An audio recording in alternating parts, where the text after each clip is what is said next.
Hello, welcome back to the reading of the poem On the Man God, written by Maria Valtorta, Volume 4, Chapter 430, Part 2, Near Sephoris, with Johanan's Peasants. They joined the master, who is advancing with difficulty on the meadow, pressed as he is by so many surrounding him. Is Judas still absent? Asks Jesus. Yes, master, but we will call him if you wish so. It is not necessary. My voice will reach him where he is, and his free conscience speaks to him with his own voice.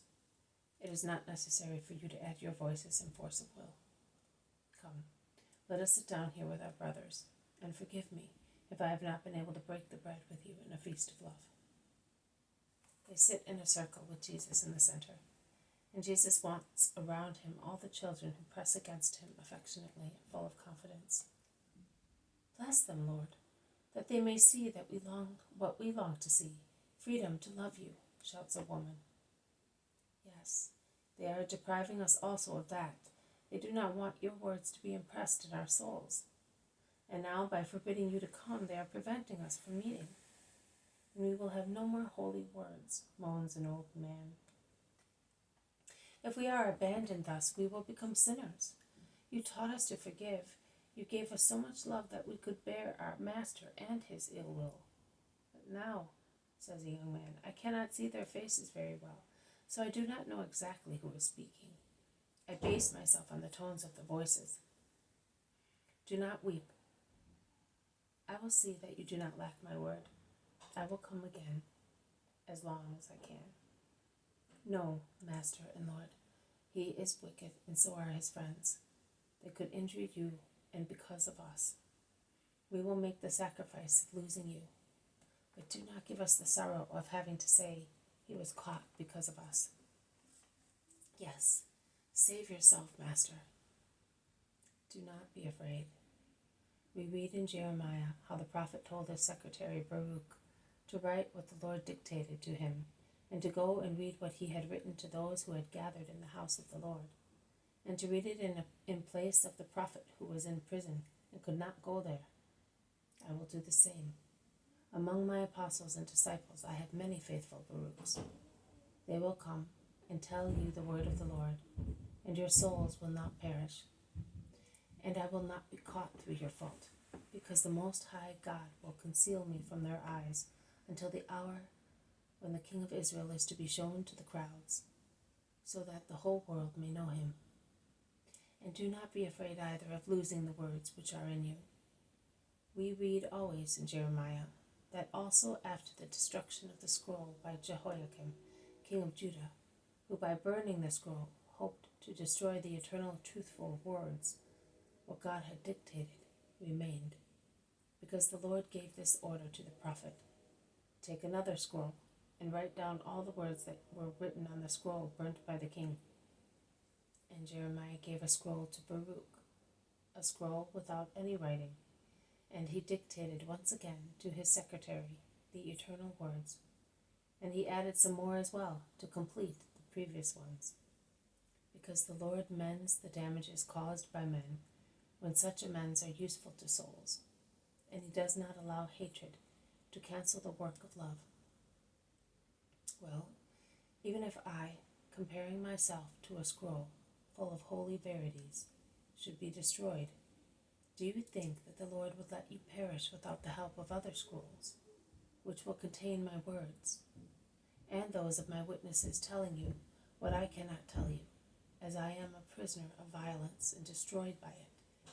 And do you think that what is impressed in the scrolls of your hearts can be cancelled with the passing of time on the words? No. The angel of the Lord will repeat those words to you, keeping them fresh in your souls, eager for wisdom. Not only, but he will explain them to you, and you will be wise through the word of your master. You seal your love for me by means of the seal of sorrow. Can what resists persecution perish? It cannot.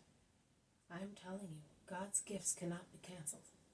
Sin only can cancel them. But you certainly do not wish to commit sin, do you, my friends? No, Lord. It would mean losing you in the next life, reply many. But they will make us sin. He has ordered us not to leave his fields anymore on Sabbaths, and there will be no more Passovers for us, so we will commit sin, say others. No, you will not sin, he will, he only, as he does violence to the right of God and of his children, to embrace and love one another in sweet conversation of love and teaching on the day of the Lord.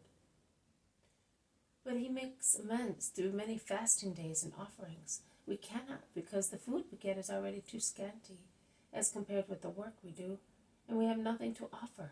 We are poor. You offer what is appreciated by God, your hearts. Isaiah, speaking to false penitents in the name of God, says, "Look on your fast days. Your will is revealed, and you oppress your debtors. Look, you fast to quarrel and squabble and fight cruelly.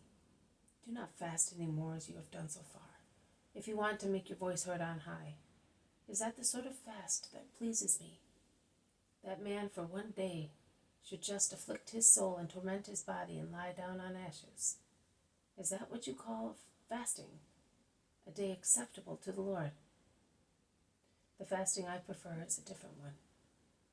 Break the chains of sin. Undo oppressive obligations. Let the oppressed go free. Remove all burdens. Share your bread with the hungry. Shelter the poor and pilgrims. Clothe the naked. And do not despise your neighbor. But Johanan does not do that. You are his creditors because of the work you do for him, making him rich. And he treats you worse than defaulting debtors. And he raises his voice to threaten you, and his hand to strike you. He is not merciful, and he despises you because you are servants. But a servant is a man just like his master, and if it is his duty to serve, it is also his right to receive what is necessary to a man, with regard both to his body and to his spirit. The Sabbath is not honored even if a man spends it in the synagogue, if on the same day the man who keeps it puts chains on his brothers and gives them aloe to drink. Keep your Sabbaths, talking with one another of the Lord, and the Lord will be among you. Forgive, and the Lord will glorify you. This has been a reading from the poem of the Man God, written by Maria Valtorta, Volume 4, Chapter 430, Part 2, near Sephoris, with Johanan's Peasants. Thank you for listening. I will see you tomorrow. May God bless you, and may peace be with you.